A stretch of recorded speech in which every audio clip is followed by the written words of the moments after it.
হামজা রাদিয়াল্লাহু আনহু যেহেতু শাহাদাত বরণ করেছেন উহুদের দিন, ওই দিনও তিনি এমনভাবে যুদ্ধ করেছেন যে তাকে হত্যা করেছিল ওই দিন, তার নাম ওয়াহশী। নাম কি মনে আছে? ওয়াহশী। তাকে চুক্তি করা হয়েছিল যে যদি তুমি শুধু দূর থেকে তাকে বল্লম নিক্ষেপ করে হত্যা করবে, এতটুকুই তোমার কাজ, তোমাকে মুক্ত করে দেওয়া হবে। আমরা বলবো রাদিয়াল্লাহু আনহু, কারণ তিনি পরবর্তী ইসলাম কবুল করেছিলেন। এবং এই ওয়াহশী রাদিয়াল্লাহু আনহুর হাতে আবার মুসাইলামা কাযযাব মারা গেছে। তারও অবদান এখানে। আল্লাহ পাক তাকে জীবনটা ঘুরাই দিচ্ছেন। আল্লাহ পাক তাকদীরের মালিক, দেখেন কিভাবে আল্লাহ পাক জীবন ঘুরাই দেন। বলতে চাচ্ছি যে যেদিন হামজা রাদিয়াল্লাহু আনহুকে এইভাবে শাহাদাত বরণ করতে হয়েছে, শহীদ করা হয়েছে, ওই দিন ওয়াহশী নিজের মুখেই বলেছিল, সিরাতের মধ্যে আছে যে আমি অনেকবার চেষ্টা করছিলাম যে কোন দিক থেকে তাকে আক্রমণ করা যায়, কিন্তু তার সামনে যাওয়ার সাহস আমার হচ্ছিল না, কারণ সে সাদা জামা পরে উড়ন্ত বাস পাখির মতো যুদ্ধ করতেছিল, সামনে কেউ যাইতে পারতেছিল না। হামজা রাদিয়াল্লাহু আনহু এত বড় বীর ছিলেন।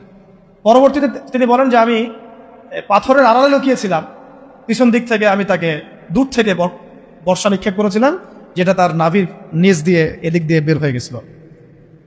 বর্ষা ঢুকে যাওয়ার পরেও ওয়াহশী বলছেন, পরেও তিনি ঘুরে আমাকে আক্রমণ করার জন্য চেষ্টা করছিলেন, কিন্তু তাকে সময় তার সাথী দেয় না, সময় তাকে সাথ দেয়, পড়ে গেছেন।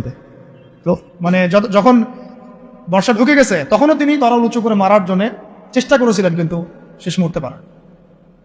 এই ঘটনাটা নিজের মুখে ব্যাখ্যা করেছেন ওয়াহশী। যখন মক্কা বিজয় হয়ে গেছে না, তখন নবী সাল্লাল্লাহু আলাইহি ওয়াসাল্লাম সবাইকে মাফ করে দিয়েছেন, সবাই ইসলাম কবুল করতে আসছেন, ওয়াহশীও আসছে, মানে বেলাল রাদিয়াল্লাহু আনহু তাকে ধরে নিয়ে আসছেন, আরে এখন ইসলাম কবুল করো, নাহলে তোমরা করতে পারবা, আর কেউ বাঁচাতে পারবে না তোমাকে। তখন আল্লাহ নবী তাকে জিজ্ঞাসা করেছেন যে কিভাবে হামজাকে হত্যা করেছিলে তুমি, তখন তিনি নিজের মুখে বিবৃতি দিয়েছেন। এটা শুনে নবী সাল্লাল্লাহু আলাইহি ওয়াসাল্লাম নবী হিসেবে বায়াত নিয়েছেন তার ইসলামের জন্য, কিন্তু আরেকটা স্টেটমেন্ট তিনি দিয়েছিলেন যে যদি তোমার চেহারাটাকে আমার সামনে থেকে দূরে রাখতে পারো তাহলে সেটাই করো। এই কথাগুলো, এ ধরনের কোনো স্টেটমেন্ট যদি আমরা দিই অনলাইনে, মানুষ বলবে অহংকার প্রদর্শন করছে। এগুলো গায়রাত, এগুলো ব্যক্তিত্ব। ইসলামের বীর সেনা হামজাকে তুমি হত্যা করেছো, সে আমার চাচা ছিল, খুব মানে মহব্বতের চাচা, দুধ ভাই। কষ্ট পেয়েছেন তিনি, এটা সে তাই না, তার লাশকে চিড়ে ফেলা হয়েছে, কলিজা ছিঁড়ে খাওয়ার চেষ্টা করা হয়েছিল, পারে নাই। এটা আসলে তাকদীর। পরবর্তীতে আল্লাহ রাব্বুল আলামিন তাকে তৌফিক দিয়েছেন, তার হাতে আবার মুসাইলামা কাযযাব, মহামিথ্যাবাদী ভণ্ডনবী, তার মানে খালাস। একইভাবে তিনি মুসাইলামা কাযযাবকে হত্যা করেছেন, দূর থেকে পল্লম নিক্ষেপ করে একেবারে জান বাজি রেখে। তারপরে তিনি বলছেন একটা স্টেটমেন্টে যে আজকের পর থেকে আমি মুসলিম সমাজের মধ্যে হাঁটবো, কেউ আমাকে কাতিল হামজা বলবে না। আজকের পর থেকে আমি মুসলিম সমাজের মধ্যে হাঁটবো, কেউ আমাকে বলবে না যে হামজার কাতিল, বলবে সে হচ্ছে মুসাইলামা কাযযাবের কাতিল। বাইদেও একটা কথা বলে ফেলি মাঝখানে, আমাদের সমাজে এই যে কাদিয়ানী মুভমেন্ট চলতেছে, এরা এই যুগের মুসাইলামা কাযযাব।